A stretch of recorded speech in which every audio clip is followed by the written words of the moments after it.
Thursday, February 10, 2022. So I call order, this is a special meeting, order at 6:34, same to last night. Okay. And clerk, roll call, please. Vice Mayor Dean, Here. Councilmember Harrington, Here. Councilmember Menchaca. Here. We will now have some announcement from our Assistant City Clerk. Tonight's meeting is live streamed on Cable Channel 3 and our online platforms. Public comments may be presented in person or emailed to cityclerk@sgch.org and will be read for up to 3 minutes each.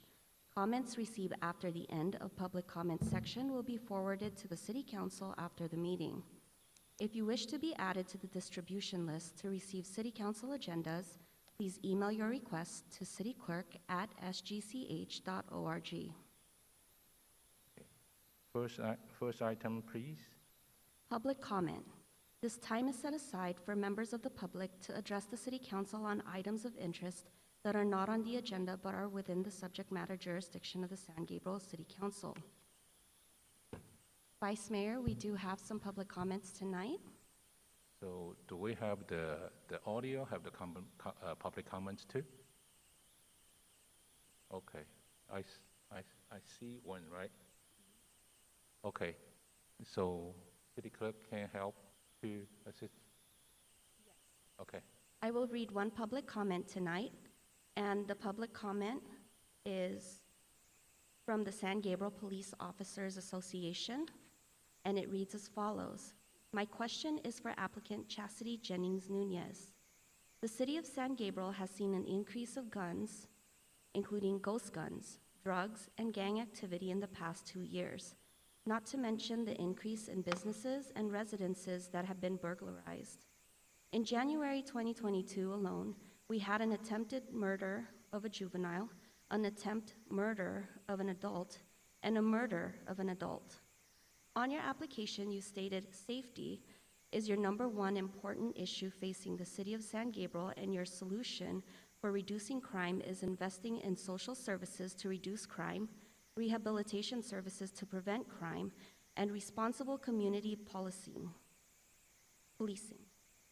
What is your plan for funding these social and rehabilitation services? Also, how will you work with the San Gabriel Police Department in keeping the city safe and providing the officers with the necessary tools to keep the citizens from becoming victimized?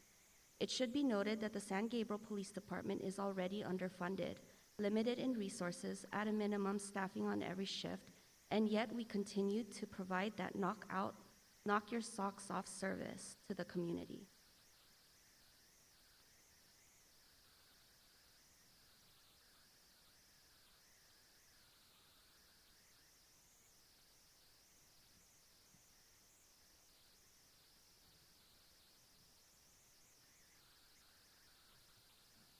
Good evening, Vice Mayor, council members, and staff. My name is Mario Pace. I've been a resident of the City of San Gabriel for over 51 years. After attending last night's meeting, I felt compelled to speak tonight about the finalists that are here this evening. With the exodus of Jason Pugh and Chin Ho Lau, I see this as an opportunity for the City Council to reset, to start over with a blank sheet, and to leave controversy and political partisanship in the rearview mirror and move forward with a more bipartisan and balanced City Council. I was happy to see that 3 of the finalists received unanimous consent from the Vice Mayor and council members. I believe these 3 applicants should be the only applicants in consideration for the 2 positions available. I say this with some reservation because there is a 2-point candidate that, particularly after last night's interview yesterday, I'm quite fond of, even if they are a USC fan. I, however, have no reservation in criticizing the other 2 2-point applicants. Both these applicants, in my opinion, in the past have personally attacked a sitting City Council member, and if attacked is too harsh of a word, they have shown their adamant disdain for them in the public square. How can these applicants, on one hand, be so openly against a member of the City Council, yet on the other, try to convince the public that they will listen to all sides, work well with others, and be a bridge on the city council. As Greta Thunberg said, it's a bunch of blah, blah, blah. If these two political firebrands want to be on the council, they should try in November through the ballot box by convincing a plurality of the electorate that they are the right person for the job and not be a candidate who has been given the advantage of being an installed incumbent. No further serious consideration should be given to these applicants. To install these two on the council would certainly show the public that certain members of the council are trying to stack the deck in their favor as opposed to serving the residents of this city. Thank you. Thank you. Any public comments? No. Okay. Next item, please.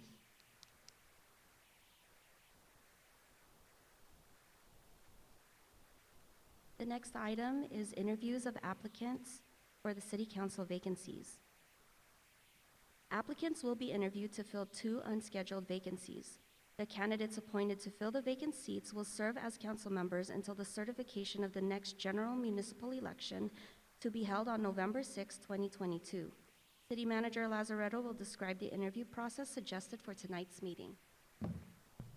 Thank you, Mr. Vice Mayor, members of the council. So I laid out a process that I would suggest we follow for tonight, but much as with last night, it's entirely up to the city council to decide at the end of my summary how they would like to conduct tonight's meeting to keep it in order. My suggestion is that we follow the same process as last night, that we use an alphabetical order for the candidates, but that we start with a random number to begin. And I hope Murphy's Law isn't in effect and poor Mr. Wu has to end up first again, but we'll Okay. see what randomly comes up. Okay. The candidates will be asked to go into a room next door where they will not be able to hear. The other candidates give responses to the questions so that if the city council asks similar questions, there isn't a benefit of going first versus last or vice versa. The candidates will be brought in just a couple of minutes before their time starts so we can keep the night moving forward. As we talked about last night, the interviews would each last for 30 minutes. That gives 10 minutes for each council person to ask questions of the applicants. My suggestion would be that we go council person by council person, giving each one 10 minutes to have a conversation with the applicant, and the council person can ask as many questions as they can fit into that 10-minute time period. If they do not want to use that full time period, then they would say they have no more questions and pass it on to the next council person, forfeiting the rest of their time. You can also choose, after I lay out my summary, you can choose to do one question at a time from each council person and go down the order and start back up for the full 30 minutes. But my suggestion is the former process so that it is more of a conversation and there's more time for the council people to ask follow-up questions. But again, that is totally up to the council. And then finally, at the end of our night, my suggestion is that we use the same process for tallying on the screen with the votes that are done on paper here at each council person's desk, and they would give those to me and I would tally those on screen in front of everybody. Except tonight, since we're only looking for 2 candidates, there would be 2 votes, one for each of the 2 spots, and then we would put those up on the screen. Hopefully, we would have a consensus and 2 clear candidates would rise to the top. If not, if one candidate rises to the top, then that candidate would be the first position, and then we would do a vote, a revote for the second position until we have a second candidate that rises to the top. The math works out that it would likely be no more than 2 sessions for that, but I'm hopeful that after tonight we'll have a consensus and 2 candidates will very quickly rise to the top. So with that, that would be my suggestion, and I would ask the city council to talk about it and bless the process one way or the other. Okay. So for my understanding, so that this 30 minutes, that's for our 3 council members, each person have 10 minutes, the question to asking? That's correct. Okay. But again, if you don't want to use your full 10 minutes, you don't have to. If Okay. you've run out of questions, then we would move on to the next Okay. council member. And So- I did forget one other thing. I'm sorry to interrupt, Vice Mayor Ding.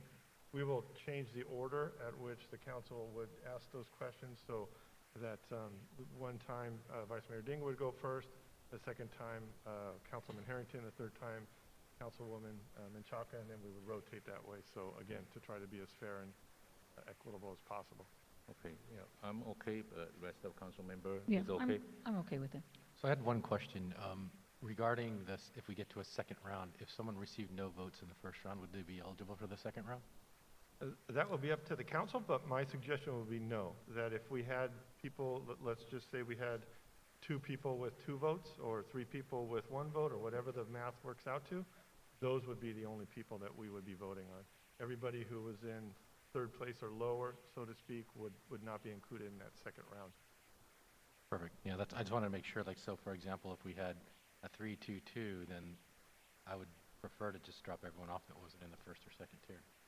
That way it makes it much simpler, it condenses it down in the process, pretty much guarantees 2 rounds, you have 2 people. Okay, so that's meaning if first round, if any person got the 3 vote, that's it. Or right? 2 and everyone else got 1, that's possible too. Yeah, maybe another, just only 1-2-1, that's already did it, right? So it could also be 3-2-1-1, or 3-2-1-1? Because there's only 6 total votes. Yes, yeah, But if it's 3-2, And there's then one, those are the everyone else top is 2. out. Yeah. Yeah, it'd be 2, We're down. yeah, correct. yeah, Got it. okay, all right. So, So Well, I'm clear. if that works for everybody? yeah, it's worked for me, yeah. Okay, well, thank you very much. Then I will put the famous random number generator back on the screen. Okay.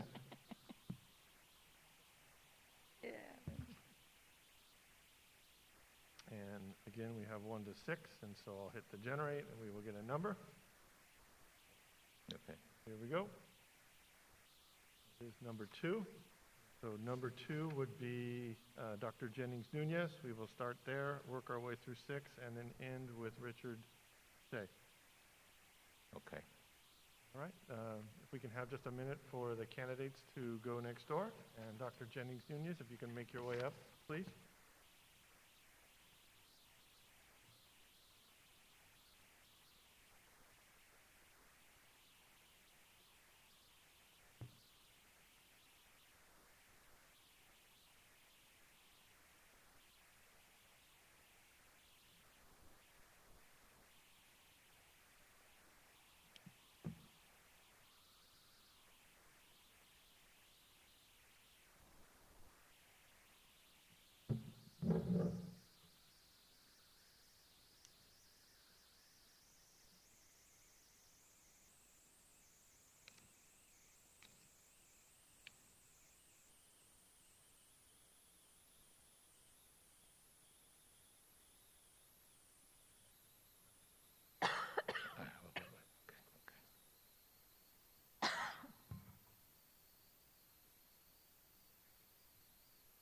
Good evening. Good evening, Dr. Chastity Eunice. So I'm first. Please. Okay. Thank you for the apply this appointment position. And yeah, actually, before our question, I just want to make a little bit of comment. So the last night is a great night. It's a lot of people used the time. Oh, sorry about that. Okay. It's a lot of qualified applicants, so really appreciate people take care of our community, and it's really good things, yeah, for our San Gabriel City. So hopefully, rest of candidate, if they don't have chance, so can moving forward for future commissioner position. All right, okay, thank you. Then the first question for the Dr. Nunes. Okay. What have you learning about the city financial position? I'm sorry, Councilmember. Okay, it's about how do you learning our city financial position? Is the question, what have I learned about? Yes, it's what's going on our current city the financial position. So in following the city council meetings, I know that financially we are now in a better place than we have been in previous years. With the pandemic, we were able to make some changes in terms of the budget that allowed us to save some dollars. that we received about $9 million in ARPA funds that are going to be utilized in, for business development and for other, and can be utilized in other areas within the city. I think that we are waiting on the final budget audit, I believe, but my understanding is that we are in a fairly good place given the last 2 years of the pandemic in terms of our city budget. Okay. Thank you. And I still have time, right? Okay. Absolutely. Okay. If city will be received like one 1,000 million grant that could be spent on anything, what would you spend it on? What was the amount of the Okay, grant? it's 1,000 million, the grant. 1 million. 1 million. Oh, maybe 1 million. Okay, sorry. It's a 1 million grant that could be spent on the anything. What would you spend on it? So what's the first priority you would be spending this $1 million? I think there has been a lot of discussion about safety and public safety and security, and it is not a secret, I guess, that my idea or one way of tackling the idea of public safety is to address the different aspects that go into making our citizens feel secure. So it isn't solely crime that needs to be addressed, although that is one area. It is, in addition to that, when people talk to me about safety and feeling secure, it is affordable housing. It is security means being able to access affordable health care, both mental care, health, and physical health.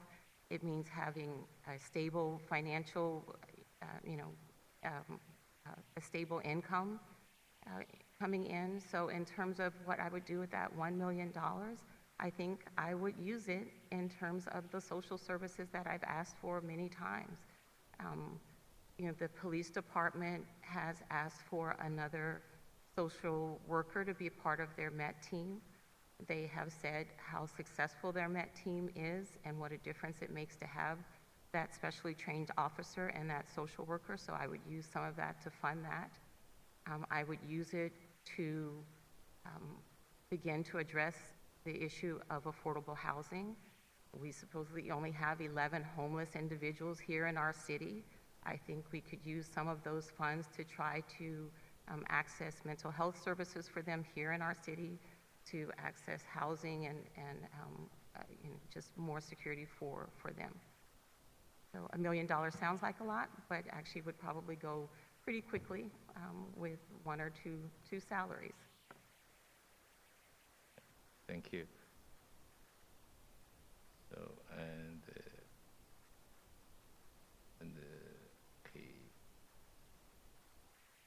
I know you are a doctor, but I think another the question, being a city council member take more time to just attend the 2 council meetings a month. Do you have time commit to become engage the city council member, and how will you balance that for other obligation and the current you have? Yeah. So certainly I do understand that it is more than just the 2 meetings a month, that it's certainly to be a successful council member, it requires a lot of behind the scenes work to understand what is going on so that you can actively participate in the meetings in a meaningful way. The last 2 years certainly have been very different for the council in terms of previous years and in terms of attending city events. There haven't been many, and most of the ones that have occurred have happened virtually and online. That certainly made it much easier to be a city council member in terms of the time commitment. But yes, my schedule is flexible. I won't say that I would be able to attend every city event outside of the city council member meetings, but I have committed to being at those meetings and to putting the time in that is necessary to be prepared for those. My current schedule, I work 8 24-hour shifts, a 4-week period. that leaves a lot of extra time. But obviously, those days when I'm off have to coincide with whatever is going on. But it would allow me a lot more flexibility than I previously had, or that most people would assume a full-time position has. Thank you. So Okay. 3 minutes.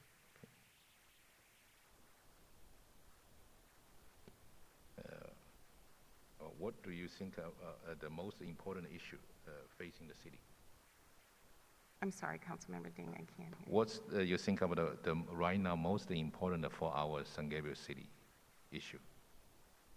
What are my... What's the important issue you think about it? Oh, Yeah. my most important, okay. So, again, I've listed several of those in my application, but in terms of importance, it is public safety and all the different nuances that go into understanding public safety. It is increasing participation and inclusion in our city government and in the workings of our city. And it is in providing more opportunities for our residents, so opportunities in terms of promoting business development,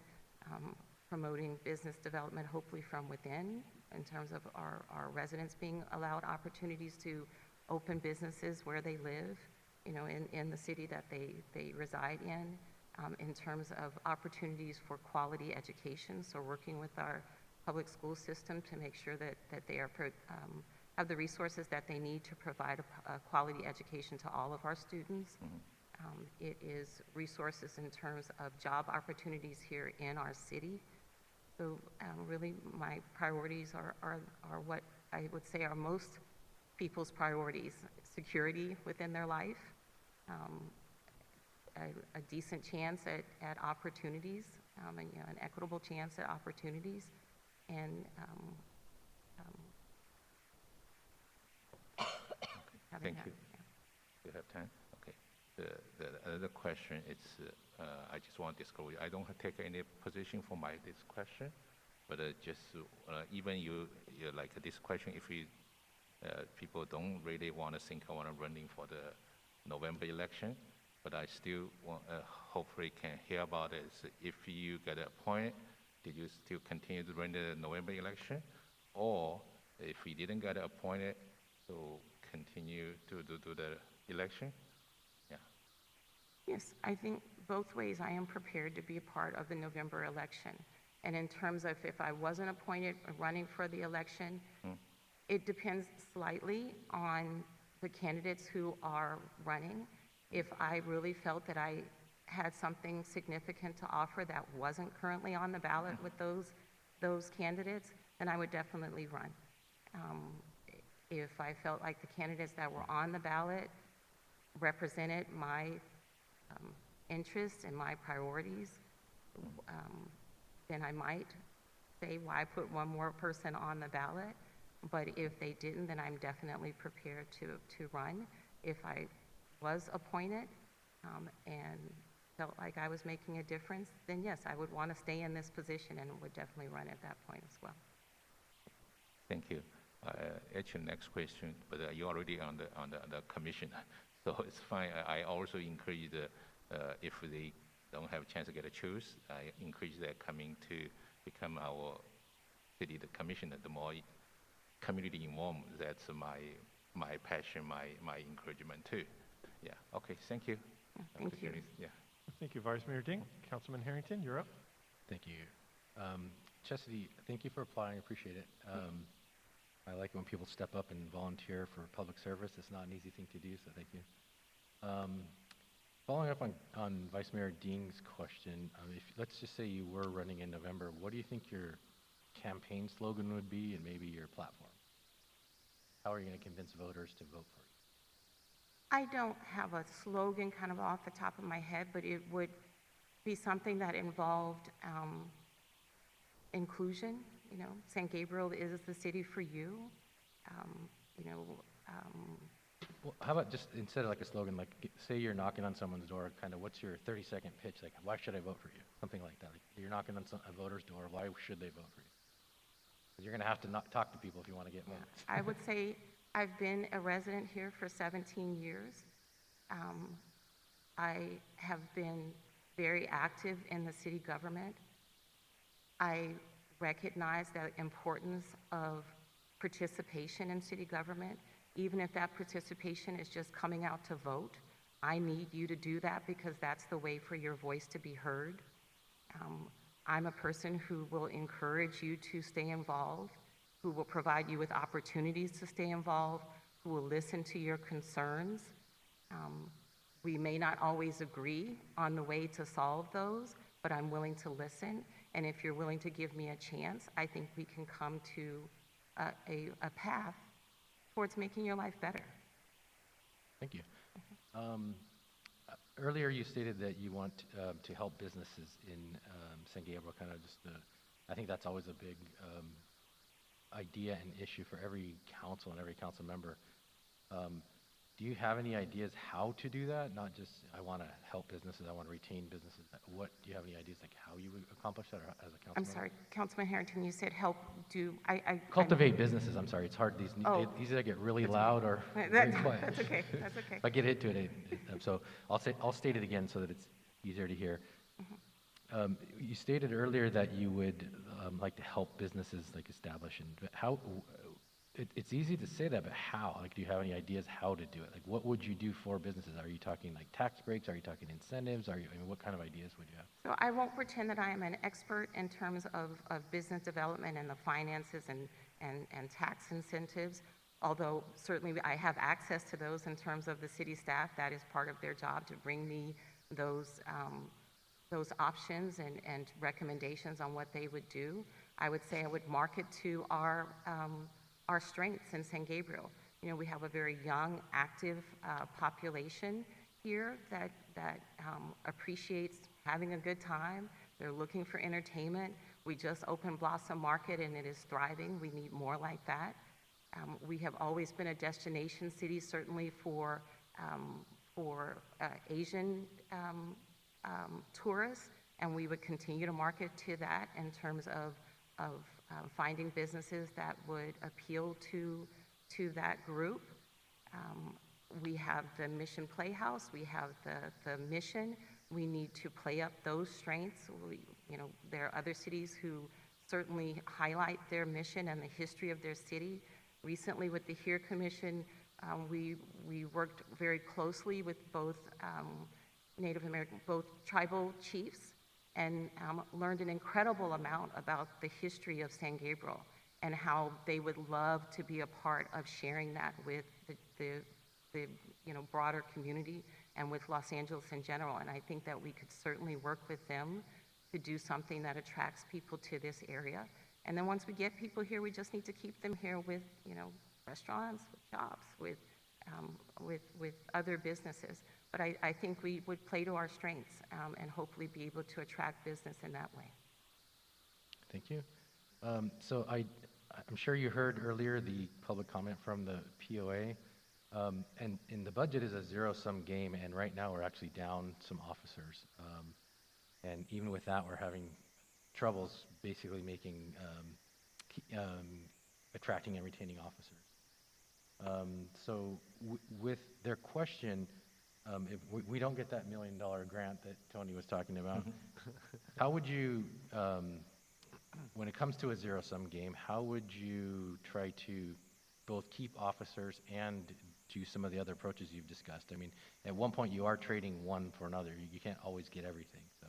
So my understanding of in speaking with Chief Harris, and I have had many conversations with Chief Harris, is that we are down officers, but not because of funding or budget cuts.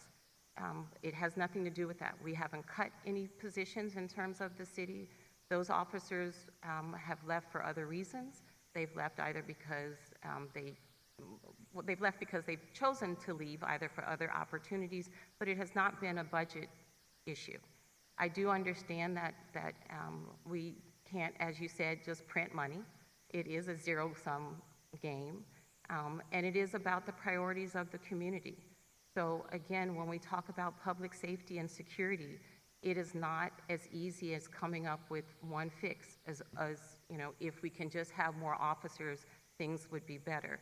if we could just get rid of the current DA, things would be better.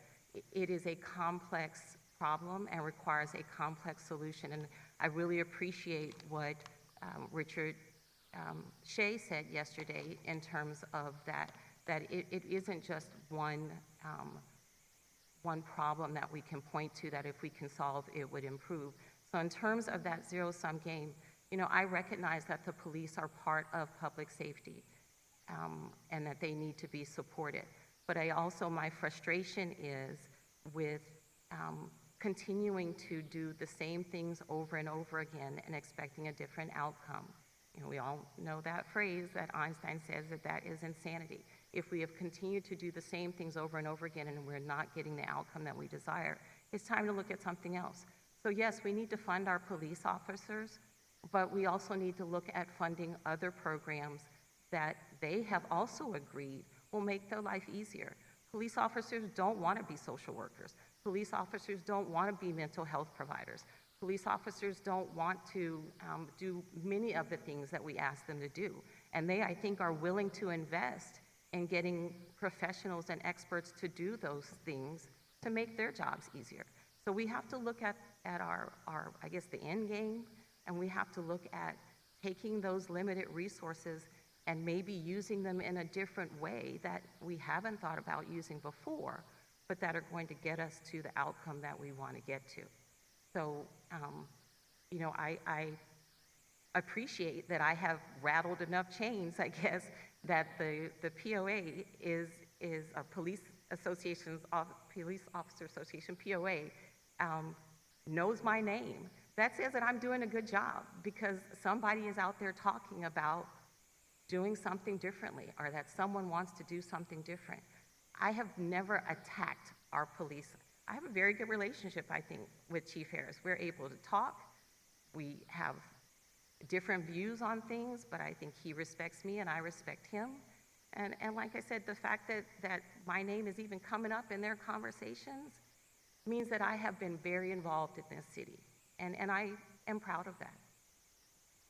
Thank you. So I think my comment goes more to doing the same thing over and over, which my point is, and I don't think there is one solution to anything, that if we do not prosecute people like we've been doing the last 8 years, we've just been letting them go.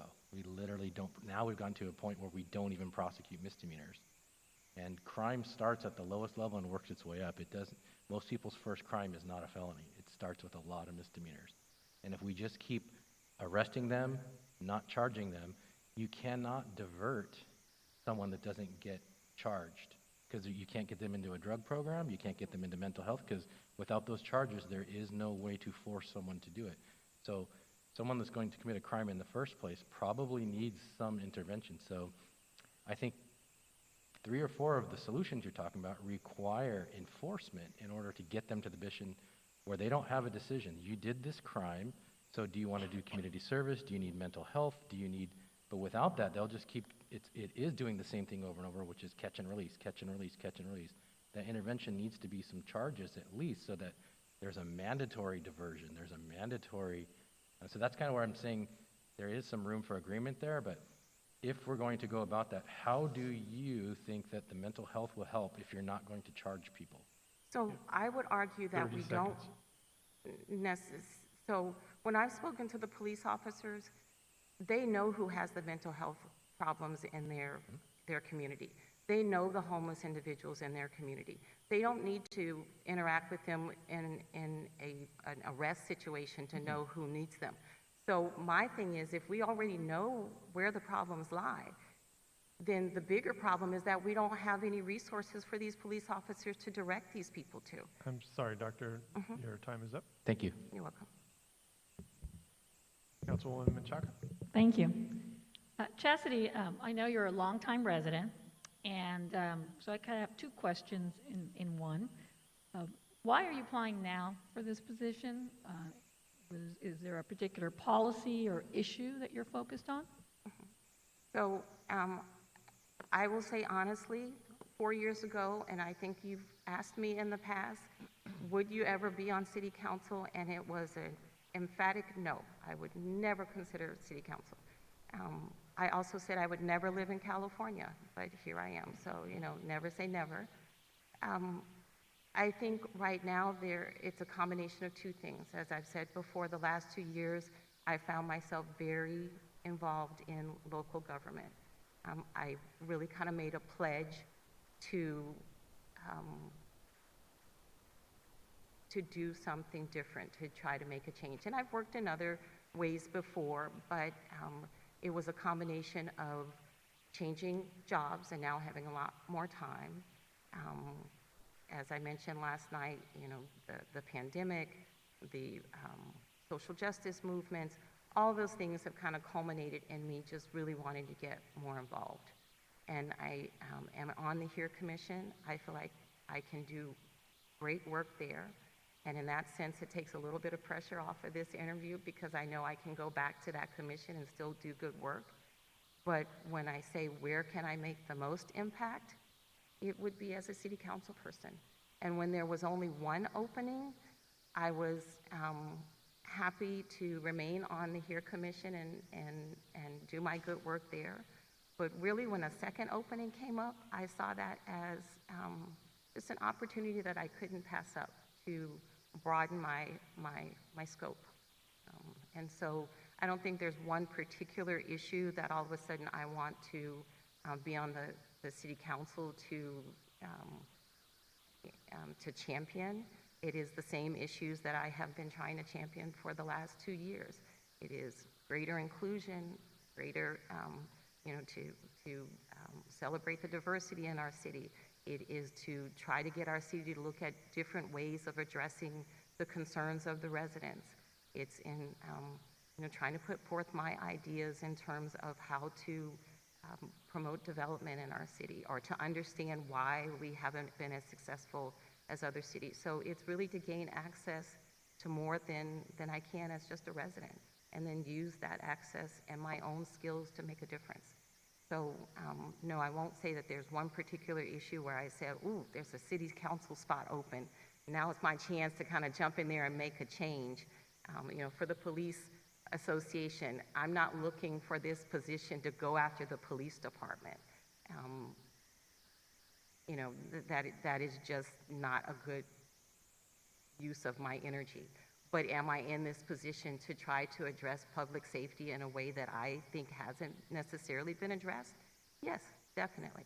So, yeah. Thank you. Second question.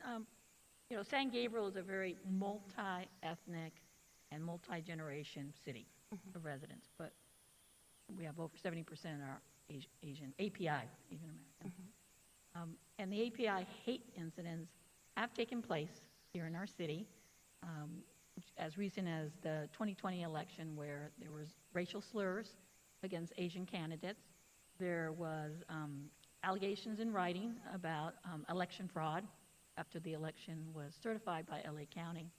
And so there is concern out there, legitimately. How would you propose that we create a safe space for our API community and other ethnic groups that become targets of this hate?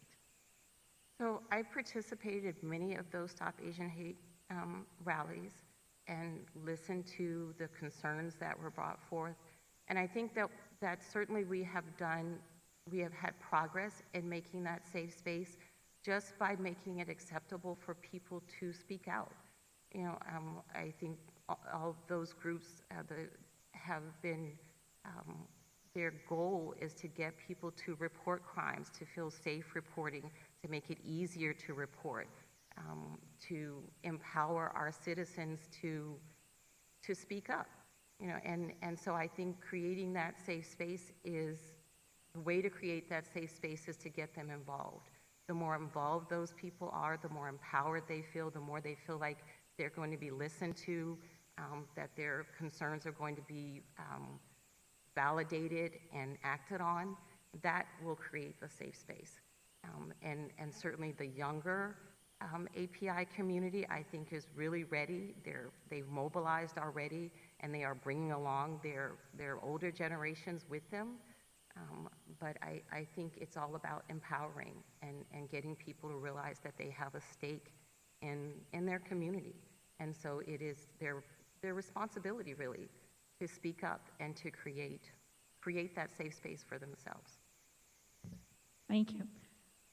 And I'm just going to reserve the last question to find out, we've had a number of candidates that we interviewed yesterday, and we had to keep the statements limited. Today, it's very, very different. But I want to make sure that you get the opportunity. This is going to be my last question. Is there anything that you would like to share about your background or qualifications that you haven't been able to share publicly? I know there's a resume, I know there's, your application, but is there anything that hasn't been said yet? I'll give You have enough. 4 minutes left. Yeah, 4 minutes. And it won't take that long. So I would just like for people to know, and I think it is obvious, that I have been a very vocal, very involved resident for at least the last 2 years. People may not always agree with what I am saying, but it shows that I'm involved. I have followed the city council meetings more in the last 2 years than I ever had, although I was still part of it even before this. So, I think it is important that whoever you choose, you're asking about, the financial health of the city, and I don't like numbers, so I didn't pay attention as much to those reports as other things, but I think it is important to select someone who has been involved before these applications went in, that they kind of can hit the ground running. They have been a part of the process for the last couple, for a little bit of time, and that has been me. And I think that's obvious, again, by the fact that I have made people think about what I am saying, about what I am doing. That shows that I am making a difference. Thank you. Thank you, Dr. Jennings. Thank you.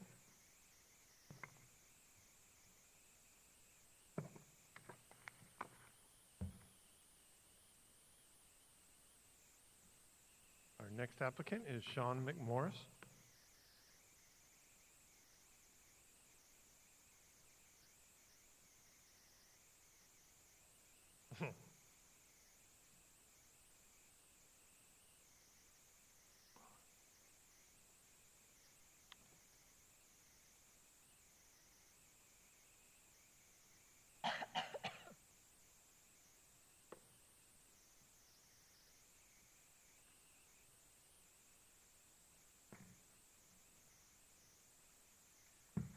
Good evening, Mr. McMorris. Good evening. Welcome back. Thank you. Councilman Harrington will be asking your first questions today. Okay. Thank you, Mark. Thank you for applying, Sean. We really appreciate when people step up for public service, so thank you. So my first question, continuing the business of the City Council, I think our number one duty to residents is safety. That's the first thing. There's been a big upswing in property crimes and assaults lately. And in my opinion, a big part of that is the fact we're not enforcing the law anymore. The City Council voted 4-1, a vote of no confidence for our district attorney, George Gascon. If put on council, would you support this previous vote, or would you try to influence it in any way or change it, or what's your position on that? I'm sorry, was the question, would I also support the previous vote to a resolution No of confidence. no It was a confidence? no confidence vote. I think I would abstain. I would not want to change the decision of the previous council. At the same time, I think I would need to look into the situation a little bit more, and I also think that it's a political issue that is for a duly elected county official, and I understand that people there's a significant number of people who don't agree with his policies, and that's fair. At the same time, I think he was duly elected, and he may be recalled. That process may be played out. I'm happy to let the democratic process play out, but at the same time, I worry that if we start doing resolutions of no confidence and cherry pick politicians, potentially, where does it stop? Do we do one for the president? Do we do one for our representatives in Congress, for the sheriff? So for those reasons, I would abstain, but I would not vote no or to change what the previous council voted on. But I certainly understand the reasons why people are concerned with him. I personally don't agree with everything he's done, but I don't think I'm ready to say, weigh in one way or the other as an official position on a city council. Thank you. And we did do a resolution against the president, by the way. I'm sorry? We did do a resolution against the president also. Okay. I don't know if I agree with that either, but fair enough. I voted no, but the council has asked the city manager to bring an item before us coming forward, which you, if selected, would be a part of, which is we've looked into prosecuting misdemeanors locally rather than relying on the district attorney. And this would give the city more involvement and engagement with the crimes that occur here and not have a blanket policy. Now, the odds of getting that are very low, but what would your position be on the city having discretion in prosecuting misdemeanors? I would really want to look at the information, the data. I wouldn't be comfortable here just saying, based on that question without all the information, how I would vote one way or the other, but I will tell you some things I will consider in making that decision. First of all, the cost. I'm sure that hiring a special counsel to prosecute city crimes and look at all of those will not be cheap. That's not to say that it's not something that I wouldn't consider, but at the same time, I would like to weigh it against other priorities. I think that the crime situation is a very serious issue that needs to be addressed, and I fully support adequately funding and resourcing our police department, but I don't think it's a zero-sum game and that it should come at the cost of not funding other important things. For example, over 50% of our city is below moderate income. And I know that the pandemic has created a lot of strife in households and across the city. And I know that looking at the budget, it's important to not put all your eggs in one basket. And I will say this, I think that our police department does a very good job. And I don't think that they are not up to the task. So I would certainly want to get a lot of information before I weighed in one way or the other. I also think that I don't want a situation to happen in the city where certain groups are fearful of the police and the city for various reasons. I think that's counterproductive. So I think we have to look at all ways to address the crime, not just the symptoms, but the causes, which I think are pandemic related, are poverty related, and are race, which also comes back to race. And I think to jump into policing issues without considering those things thoroughly would not be wise. But I would want to get the feedback from the chief, the police department, and all of my colleagues on the council. I respect all of your opinions, and I would also want to hear from staff. Thank you. So if you were to run in November, could you give me like a 30-second door pitch, what you would tell voters, like why they should vote for you? You're knocking on their door, talking to an individual? Well, I would say I want to keep the forward momentum. I think that Council members Lau and Poo did a very good job, and I'm very encouraged with the direction the city's moving in terms of street pavements. Also, I'm very encouraged with the HERE Commission and the city coming together around the AAPI community when they were being attacked. I think it would be a message of unity and also hope, and would want to focus on the things that we could do to come out stronger outside of the pandemic. I would also say that I'm a very strong advocate of affordable housing. I fully support the council's decision to move forward with an inclusionary housing ordinance. I will support that, but I think more needs to be done in terms of just the IHO.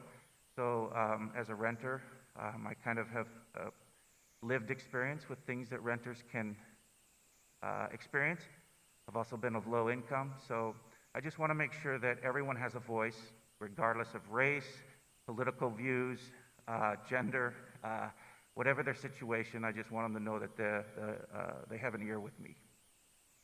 That was more than 30 seconds, but It always happens at the Yeah. door. It's never 30 seconds. I think that's it. Councilwoman Menchaca? Hello, Sean. Thank you for being here. Thank you. Appreciate it. I know you too are a longtime resident, I believe over 20 years. And my question is twofold. Why apply now? And if there's a particular policy or issue that you're focused on. yeah. Why apply now? Again, I think, like everyone else, I was a little bit taken aback when there were 2 vacant seats. I know that some people, I've always been opinionated, but it's not because I'm vindictive, it's because I care greatly about the community, and the community, San Gabriel, has really been a big part of my life and who I am today. And I thought, well, I've always considered public service. Now is an opportunity. And so I threw my hat into the ring. That said, I think there's a lot of very good candidates here tonight, and I'm grateful for that. And in terms of policy that I would champion, I would definitely champion affordable housing, and also I would champion the city finding more ways to decrease inequality in the city, as well as increase unity. One thing I've always been proud of is that the city is a very diverse city, different cultures. I came from Iowa, where there was not a lot of diversity, and when I came to Southern California, San Gabriel, boy, was I a whole new world, and I'm grateful for it. But some things have happened during the pandemic that have, I think, pitted communities against each other, which is very sad to me. And so I would like to build some bridges there so that we can focus on what we have in common, and obviously affordable housing, and ways we can help people, small businesses and renters and people who are struggling with their mortgages, find a way out of this financial catastrophe that is a product mostly of the pandemic. So those are things I would champion, but I want to also keep forward momentum on a lot of this stuff that the current council has been doing. So let's talk a little bit about businesses. What would be specific ways you think the council could be more supportive of our businesses? Yeah, I personally would like to see more small grants for small businesses. I know that we utilize CDBG funds for that, but I also know that those funds are limited. If it's possible, I would like to find other ways, whether that means through the general fund or other means, through grants or other means. I would just really like to be able to provide more resources for the businesses that are struggling, and potentially rent relief if they're leasing a space. But I'm also open to ideas. Since I'm not a business owner, I would want to hear from the business community to find out exactly the primary areas where they're struggling and where they're in most need. So perhaps we could have a roundtable or something to find out what the greatest needs are. I would also love to pick staff's brain on that. I would be reliant upon city staff to, make me more knowledgeable on certain things. How much time do we have, Mark? You have 6 minutes. Oh, plenty of time. Okay. Next question. San Gabriel is a very multi-ethnic, multi-generational city, but primarily this is an API community, over 70%.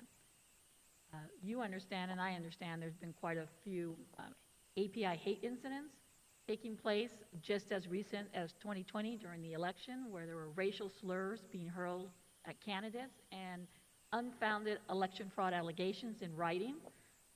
How would you propose to create a safe space for our API community and other ethnic groups that are targets of hate?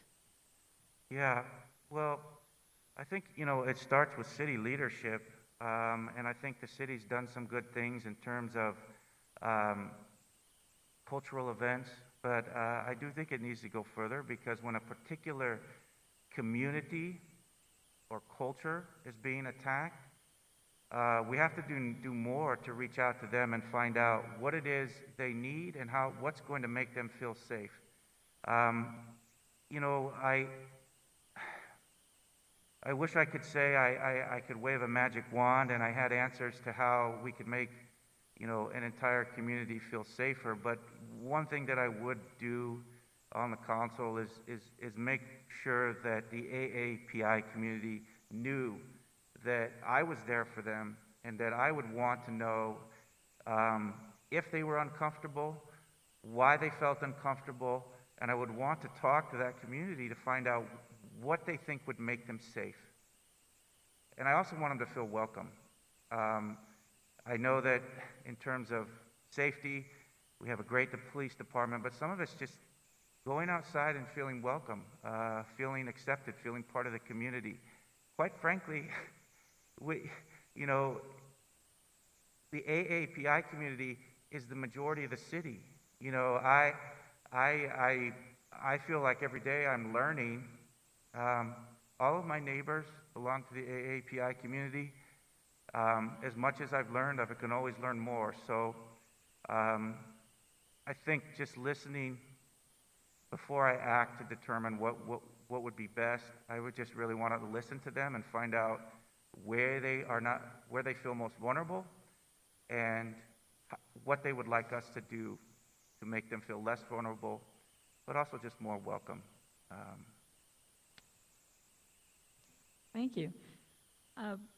Transparency is one of the primary goals of our city. Do you see areas where the city could increase transparency? And if so, how would you address that? Sure. My day job, what I do all the time is look into how governments can increase transparency and accountability. And, I think in contracts, the city can increase its transparency around contracts as well as its processes. I think they've started that process, which I was encouraged to see. But I think the more sunshine that the city has on daily operations, the better informed communities can be, and ultimately the goal is to reach increased civic engagement and public participation and buy-in in government. It's a lot easier to govern, I think, when you have a lot more members of the community participating and telling you what their concerns are and what solutions they're proposing and bringing to the table. So in terms of transparency, I think greater transparency around the contractual process, a greater transparency in terms of development practices.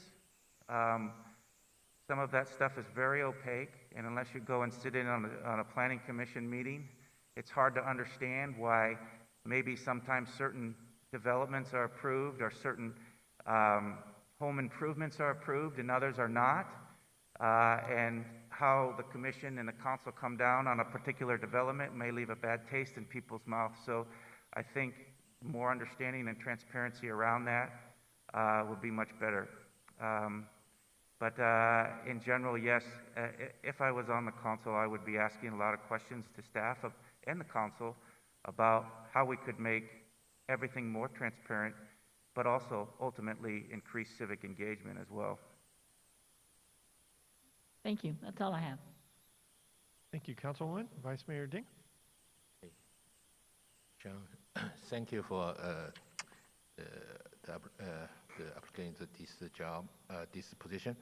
And I think what's the current our city financial position?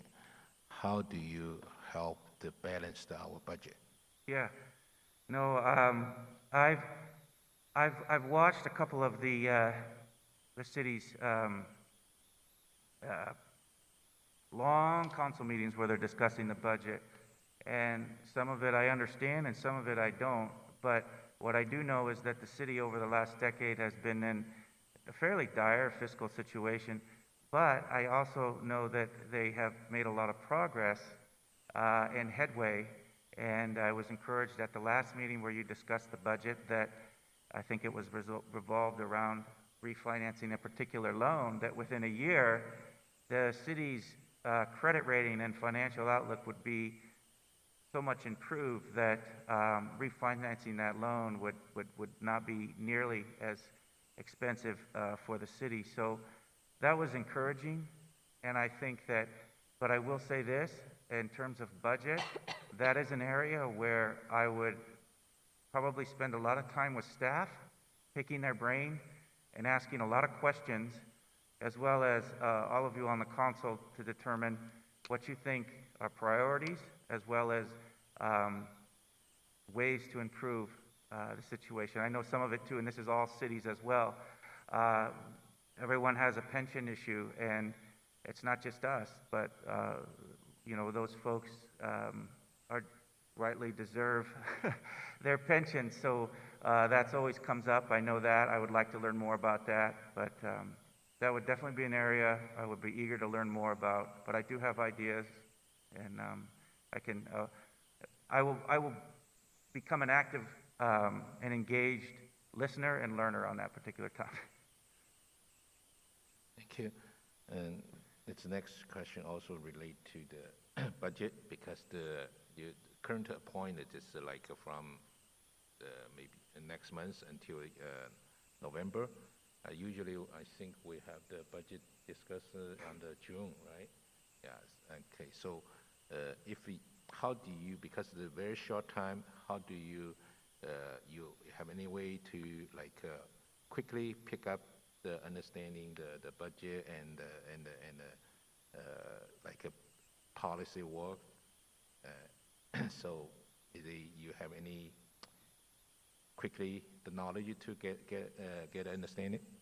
Yeah, no, I have a basic understanding, and I've looked at the city's budget in terms of where we're spending, and you know where our financial obligations are.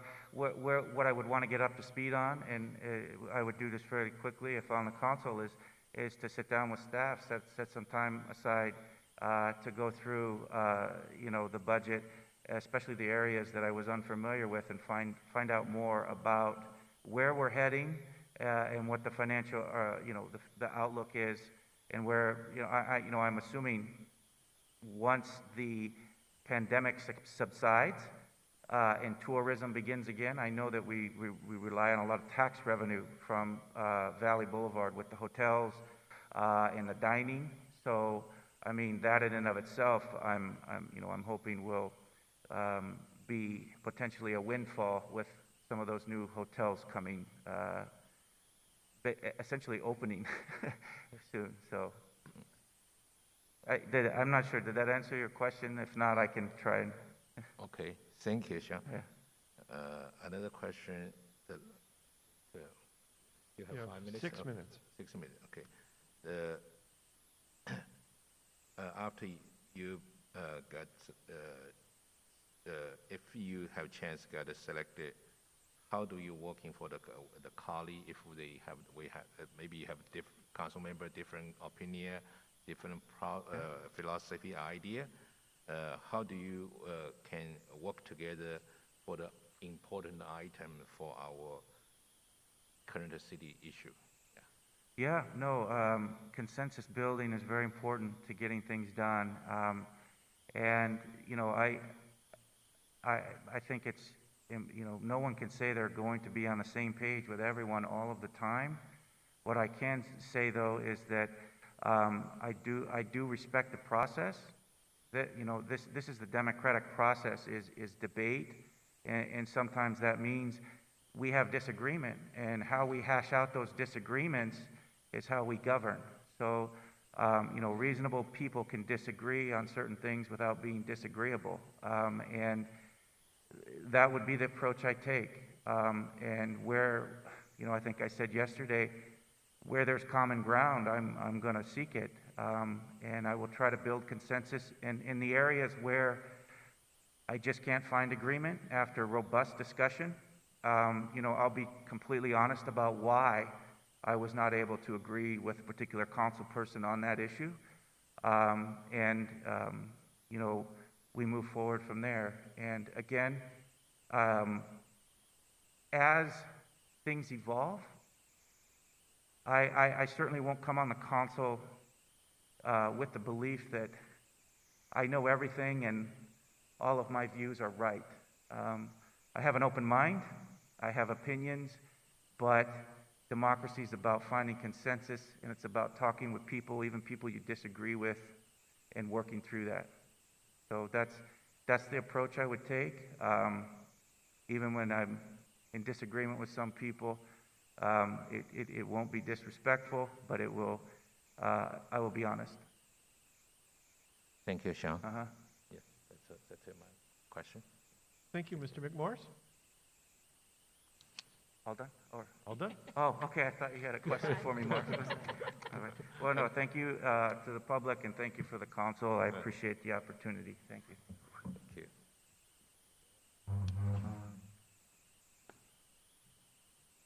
Our next applicant is Jean Raya.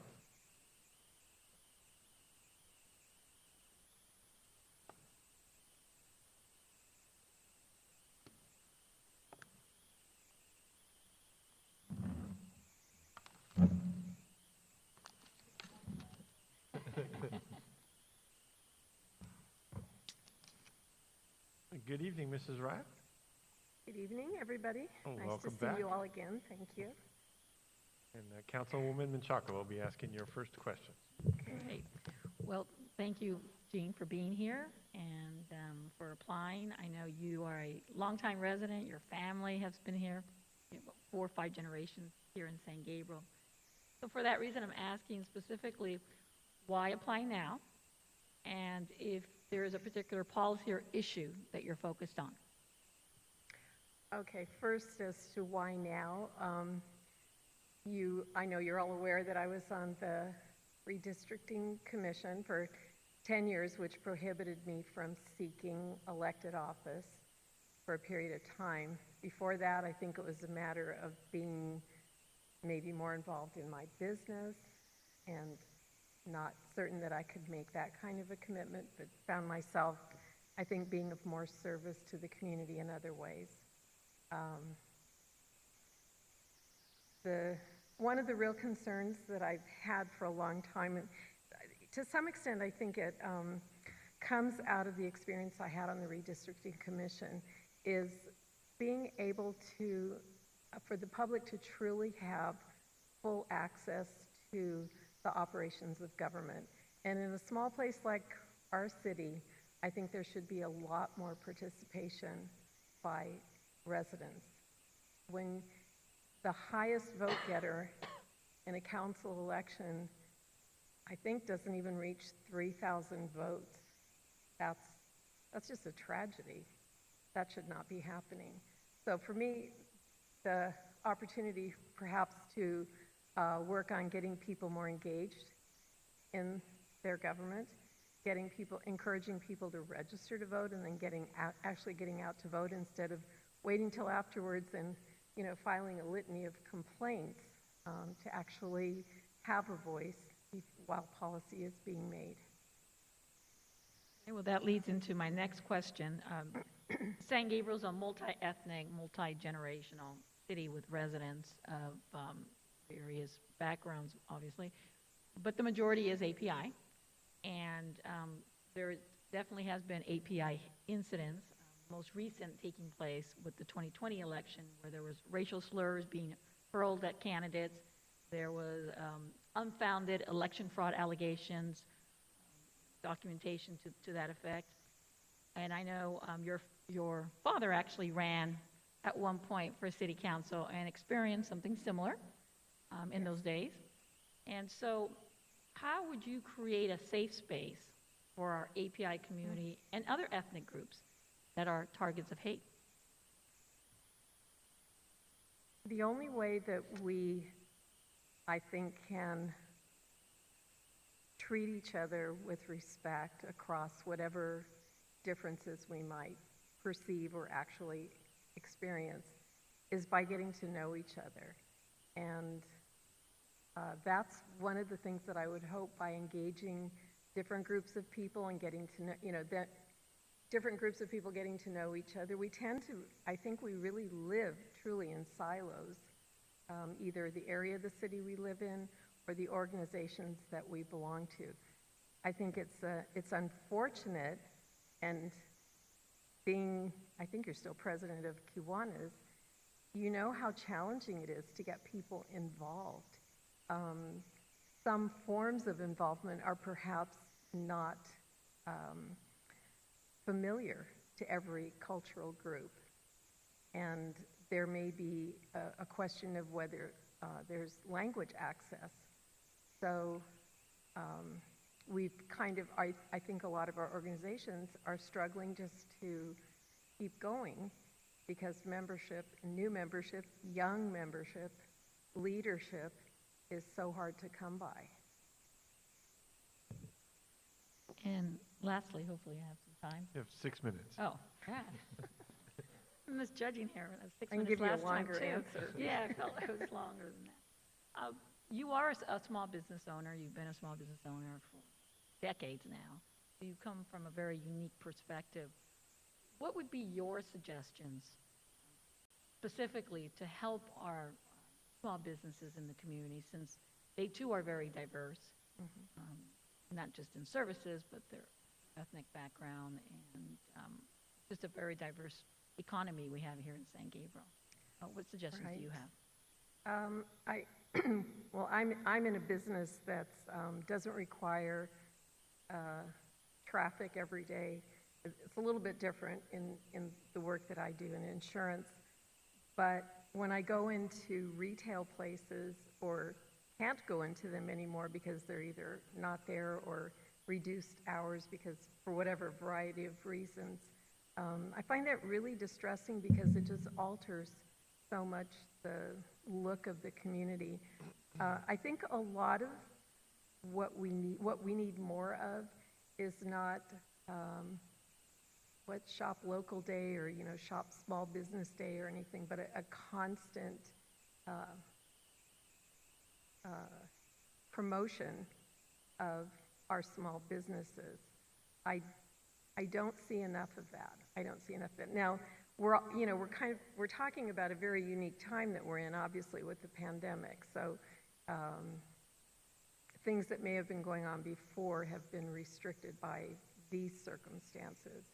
But I would like to see the city and the community organizations do more to promote small businesses, to patronize them and then share that experience with their neighbors. And it's really word of mouth, I think, to make a lot of these businesses successful. You want to know what somebody's experience was at a business. And if it was a positive one, you should share it every way that you can. Thank you. That's all for me. Vice Mayor Ding? Hi, Jeannie. Yes, thank you to apply. And yeah, okay, I just same the question. It's for the current, what's the current our city financial status? How do you, if you get on board, how do you balance our budget? I heard a lot of comments, oh, the city's in terrible financial condition. But sitting through council meetings, I can see the work that you all have done to bring us to a better position and to have us positioned for even a better future with respect to reserves, being able to deal with pension fund and so on, refinancing that issue, refinancing of loans. So I really don't have a criticism of the work you've done. I know how difficult it is to come from a negative position and to be positioning yourself on the right track. I thought about this today, that if I were appointed, you'd be coming onto the council right at the beginning of the budget process. And there's so much to learn being a new member, despite the fact that I think I have good experience budget analysis, but decisions maybe that have been made already that I wouldn't see myself coming in and saying, oh, let's just disrupt this, let's interrupt this policy. I think it would be a matter of really listening to where all the current council is, and then if something really jumped out at me that I thought was a priority that should be changed, or something else that I would like to see, someplace I would like to see money invested, then I would speak up. Thank you, Jeannie.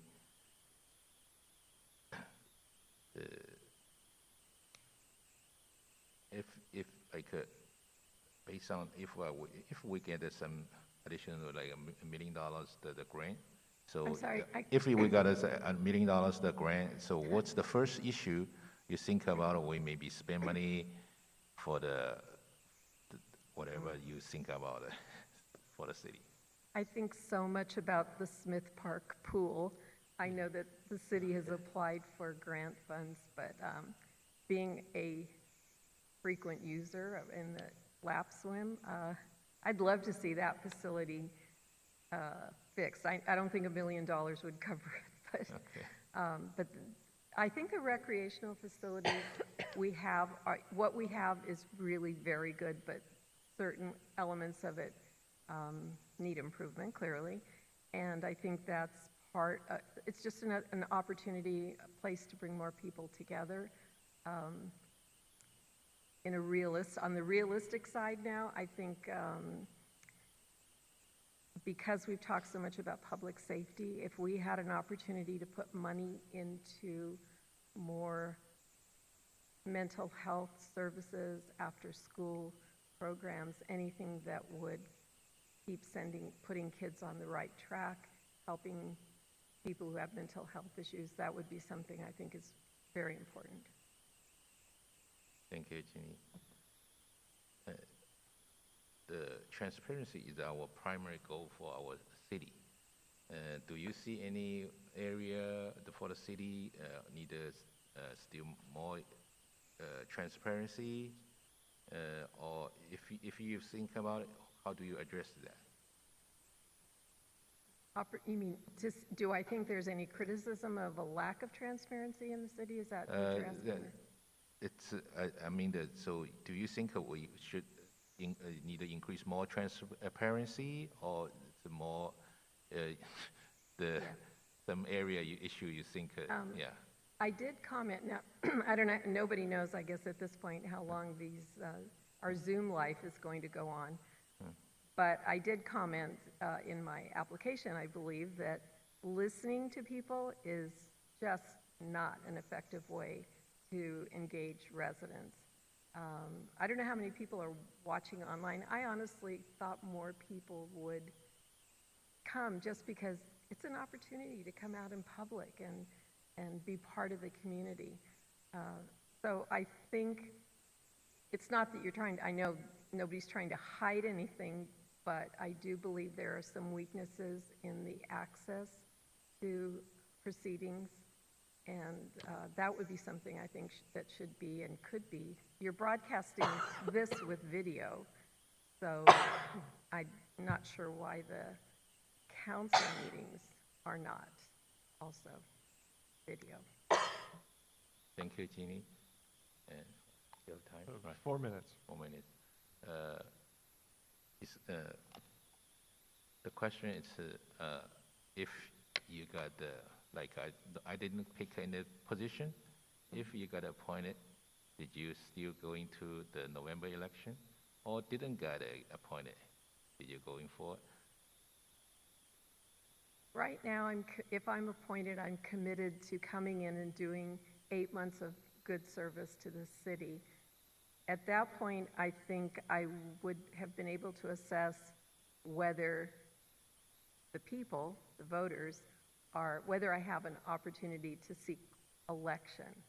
And I think I said yesterday that, we don't know. I think there were so many good people that came out in this process. I just am really pleased to see that.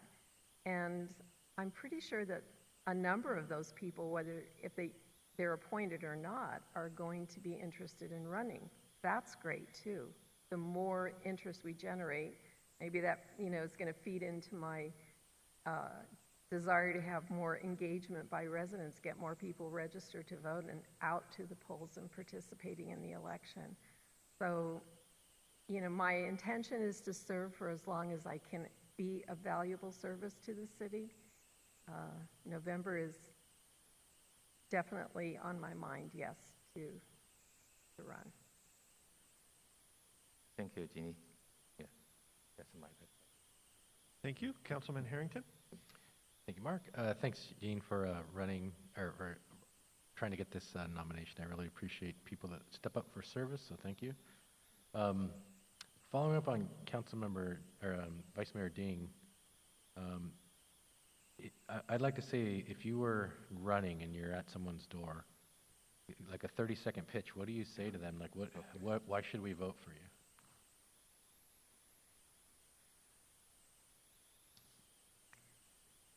I would ask residents who are looking for someone to be an effective advocate for them.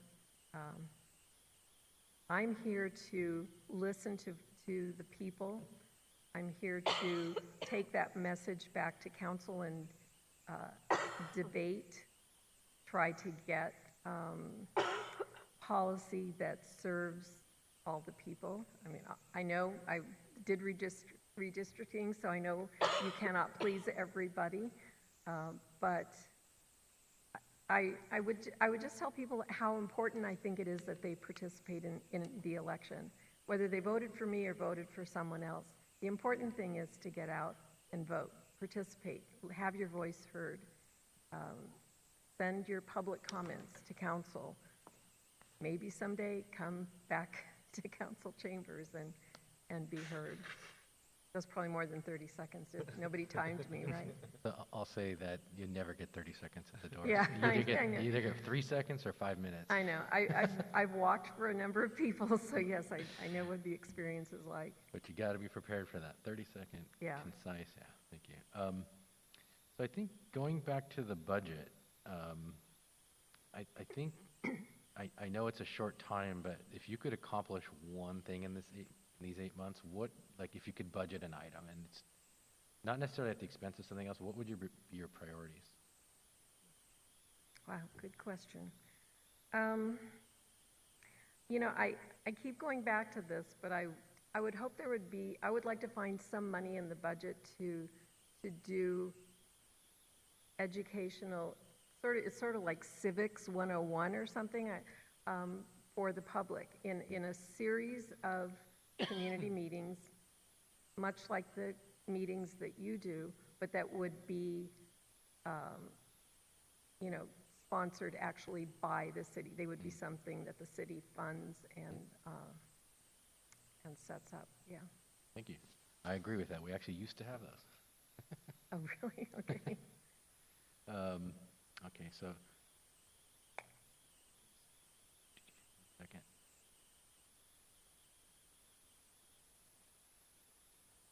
So I know you have a small business in San Gabriel. How do you think that experience translates to council as far as like how you could bring some of the skills you currently have and translate them into a council position?